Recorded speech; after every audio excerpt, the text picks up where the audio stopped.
आज मैं बना रही हूँ आटे का बिस्किट जो कि बहुत ज़्यादा खस्ता बनता है और साथ ही साथ बहुत ज़्यादा हेल्दी भी होता है एज़ कम्पेयर टू अगर आप मार्केट से लेकर आते हैं या फिर इसे मैदा से बनाते हैं। वैसे तो मैं आज इस रेसिपी को चीनी से बना रही हूँ, अगर आप इसे गुड़ से भी बनाना चाहें तो वो भी कर सकते हैं। मैंने पहले ही इसकी रेसिपी डाली हुई है, आप लोगों ने खूब सारा प्यार भी दिया था, तो मैं लिंक दे दूँगी, ज़रूर जाकर देखिएगा। जैसे ही शाम होता है ना, हमारे यहाँ घर में चाय बिस्किट खाने की परंपरा तो पहले से ही है, तो मैं यही बिस्किट चूज़ करती हूँ अपने फैमिली के लिए और मुझे यही पसंद आता है। इसे बनाने के लिए मैंने यहाँ पर 1 कप चीनी लिया है और साथ ही यहाँ पर मैं डाल रही हूँ इसमें आधा कप दूध। दूध मुझे अगर बाद में ज़रूरत पड़ेगी तो मैं ज़रूर से इस्तेमाल करूँगी, फ़िलहाल आपको इतना ही लेना है। यहाँ पर मैं ले रही हूँ 3 कप गेहूँ का आटा जिससे हम लोग रेगुलर अपने घर में रोटी बनाते हैं। साथ ही 1 कप आपको बारीक वाली सूजी का इस्तेमाल करना है। 1 कप से थोड़ा-सा कम मैंने डेसिकेटेड कोकोनट, आधा कप मिल्क पाउडर और आपको फ्लेवर के हिसाब से इलायची पाउडर ज़रूर से डालना है। साथ ही आपको अगर ड्राई फ्रूट्स भी पसंद है बिस्किट में तो ज़रूर डालिएगा, मैं तो डालती हूँ। तो यहाँ पर आधा कप के करीब काजू बादाम और 4 चम्मच के करीब मैंने देसी घी डाला है। घी आपको ज़्यादा नहीं डालना है, बस हल्की-सी बाइंडिंग हो जाए मिक्स करने के बाद, बस आपको इतना ही घी चाहिए इस रेसिपी के लिए। वैसे तो ये रेसिपी ना हमारे घर में ना बचपन से मैं देखते आ रही हूँ, जब भी मम्मी या फिर कोई भी हमारे तरफ ससुराल से आता-जाता है ना, तो ये रेसिपी ज़रूर दी जाती थी। वैसे आप मुझे कमेंट्स में बताइएगा कि आपके यहाँ मतलब ये सारी चीज़ें होती है या नहीं? क्योंकि गाँव में बहुत जगह से अभी तक भी ये सब चीज़ें चलती हैं। अब तो फ़िलहाल हमारे घर के साइड ऐसा नहीं होता है। तो यहाँ पर मैंने दूध और चीनी यहाँ पर जो भी मैंने घोल कर रखा था ना, उससे इस तरीके का एकदम सख्त सा डो तैयार कर लिया है। ज़्यादा गीला बिल्कुल भी नहीं करेंगे, बिल्कुल बस एक आटे में बाइंडिंग आ जाए ना, बस बस आपको ऐसा ही रखना है।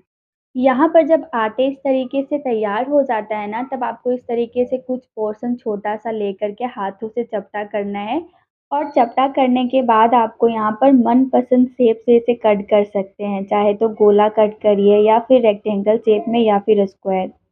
तो आप चाहे तो अपने मर्ज़ी से इसको बिस्किट का शेप दे सकते हैं या फिर साँचा भी आता है, जैसे कि बिहार में छठ पूजा हमारे यहाँ बहुत ज़्यादा फ़ेमस होता है, तो जो ठेकुआ बनाया जाता है ना, वो साँचे से बनाया जाता है। वैसे आप मुझे कमेंट्स में ज़रूर बताइएगा कि आप कहाँ से हैं? मेरे यहाँ इस रेसिपी को खजूर या फिर ठेकुआ कहा जाता है और मैं झारखंड से हूँ और बिहार के टच में भी हूँ, तो जो हमारे यहाँ छठ पूजा होती है ना, तो इसमें ये बनाई जाती है आटे गुड़ का ठेकुआ।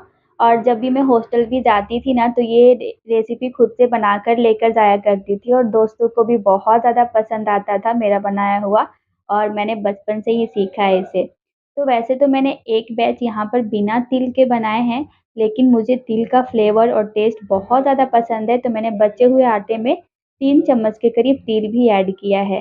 वैसे मैं भूल गई थी स्टार्टिंग में, इसलिए मैंने ऐड नहीं किया था, तो मैंने बाद में ऐड करके अच्छे से मिक्स करके और यहाँ पर आपको बिस्किट पतली, मोटी जैसे करना है वैसे कर सकते हैं, लेकिन अगर आप मोटे बनाएँगे ना, तो आपको सेकने में थोड़ा टाइम लग सकता है और पतले बनाएँगे तो वो जल्दी से सिक जाते हैं। तो यहाँ पर मैं क्या करूँगी, शेप दे कर के ना उसे फ्रीज़र में रख दूँगी, जिससे ये सेट हो जाता है तो टूटते नहीं हैं। यहाँ पर मेरी बेटी भी नहा कर के आ गई थी अपने पापा के साथ में, तो मैंने सोचा थोड़ा रेस्ट कर लूँ और इसी बीच मैंने सारे यहाँ पर शेप दे कर के बिस्किट के तैयार कर लिए हैं। तो देख सकते हैं कितना ज़्यादा परफेक्ट सेट हुआ है और ये बिल्कुल टाइट हो गया है।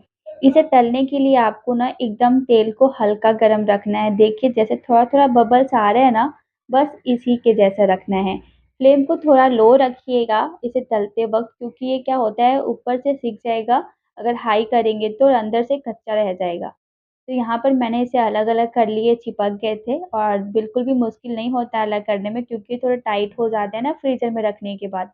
फिर आपको थोड़ी देर के बाद इसे पलटना है और जैसे इसका ब्राउन कलर आएगा तभी आपको इसे निकालना है, वो मैं आपको आगे बताऊँगी।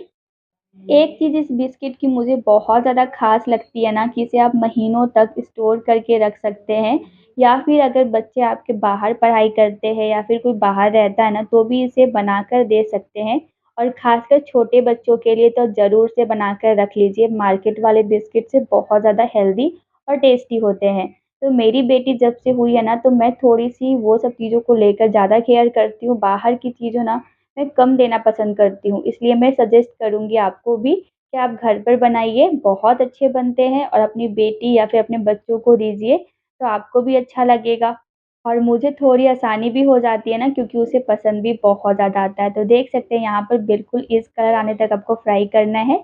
बहुत ही बढ़िया बनता है और ड्राई फ्रूट का जो क्रंच आता है ना मुँह में, मज़ा ही आ जाता है। तो यहाँ पर आप अपने हिसाब से जो भी ड्राई फ्रूट्स आपको पसंद है या फिर नट्स ना आप डाल सकते हैं। तो सारे वेजेज़ हमने फ्राई करके रख लिए। देख सकते हैं मैंने काफ़ी ज़्यादा बनाया है, क्योंकि मैं इसे लंबे स्टोर करके रखती हूँ, जब भी बनाती हूँ और अपनी बेटी को इसे देती हूँ, मतलब बाहर की चीज़ें कम देती हूँ मैं। तो यहाँ पर मेरी बेटी ना इस बिस्किट को काफ़ी मज़े लेकर खाती है और ख़ास बात ये है ना कि मेरे हस्बैंड को भी काफ़ी ज़्यादा पसंद है। वैसे आप मुझे ज़रूर से कमेंट करके बताइएगा कि आपके यहाँ इस बिस्किट को क्या बोला जाता है? तो यहाँ पर मैं और मेरी बेटी मज़े से खा रहे थे, वो मुझे भी खिलाती है और साथ ही खुद भी खाती है और यहाँ पर आप लोगों को भी खिला रही है। अगर आप लोगों को अच्छा लगे तो मुझे ज़रूर बताइएगा रेसिपी ट्राई करने के बाद। और अगर आप भी मेरे जैसे झारखंड, बिहार या फिर यूपी से होंगे ना, तो इस रेसिपी को काफ़ी ज़्यादा रिलेट कर पा रहे होंगे।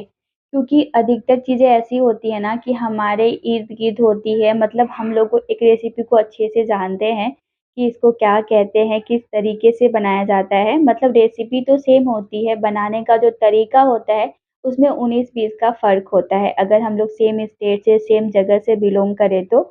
और देख सकते हैं बहुत ज़्यादा खस्ता बनता है ये।